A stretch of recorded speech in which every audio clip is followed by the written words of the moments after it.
Halo semuanya, aku perwakilan dari kelompok 2 mata kuliah Teknik Lobby dan Wawancara. Dan di sini saya akan mewawancarai dari asisten lab di sebuah bukit. Ikutin keseruannya.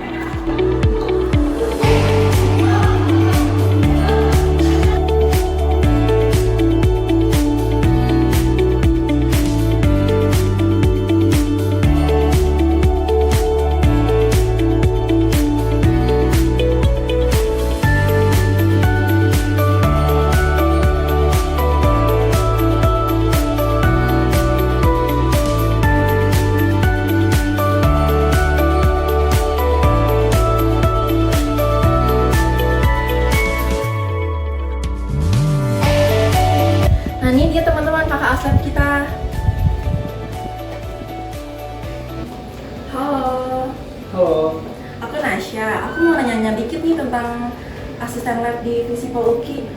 Iya, boleh. Nah, bagaimana nih kakak menjelaskan peran kakak sebagai asisten lab dalam konteks laboratorium komunikasi? Sebenarnya dalam peran saya sebagai menjaga lab itu sebagai aslab yaitu lebih kepada menjaga lab ya, karena di sini kan mahasiswa-mahasiswa terutama mahasiswa ilmu komunikasi itu pasti ingin menggunakan fasilitas kampus gitu kan. Jadi mungkin ada mahasiswa yang ingin melanjutkan praktikum ataupun ingin kelas di lab ini, saya sebagai asisten lab pasti akan memberikan fasilitas itu. Nah, yang kedua, apa motivasi utama kakak untuk menjadi asisten lab di bidang komunikasi? Motivasi sebenarnya karena di sini saya sebagai asisten lab dan asisten lab itu berhubungan dengan jurnalistik ya, dan saya pun saya sendiri adalah mahasiswa peminatan jurnalistik.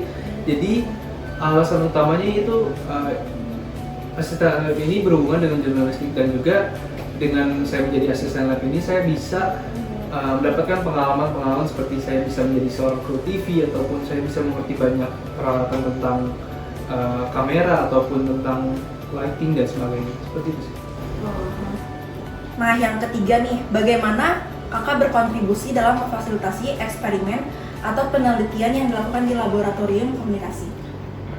Untuk hal itu, kalau dari pengalaman pribadi saya pernah menjadi operator kamera di salah satu program kepala lab di sini, yaitu Pak Singgi.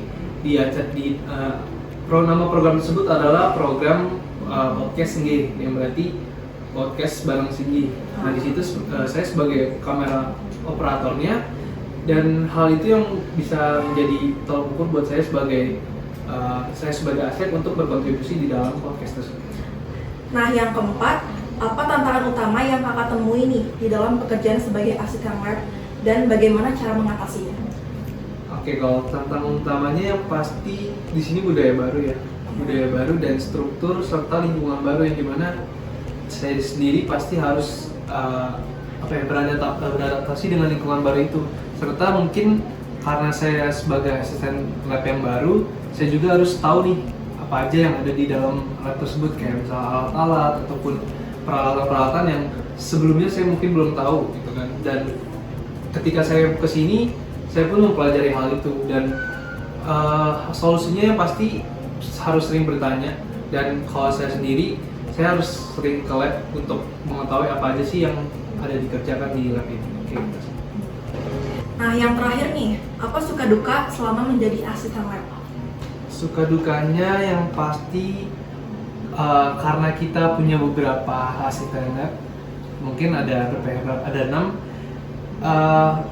Karena di sini punya budaya bahwa kita tuh harus tutup warung. Tutup warung itu istilah kita sebagai asisten lab untuk menutup lab ini, dimana yang pasti kalau kita sebagai asisten lab untuk tutup warung itu pulangnya akan lebih sore daripada mahasiswa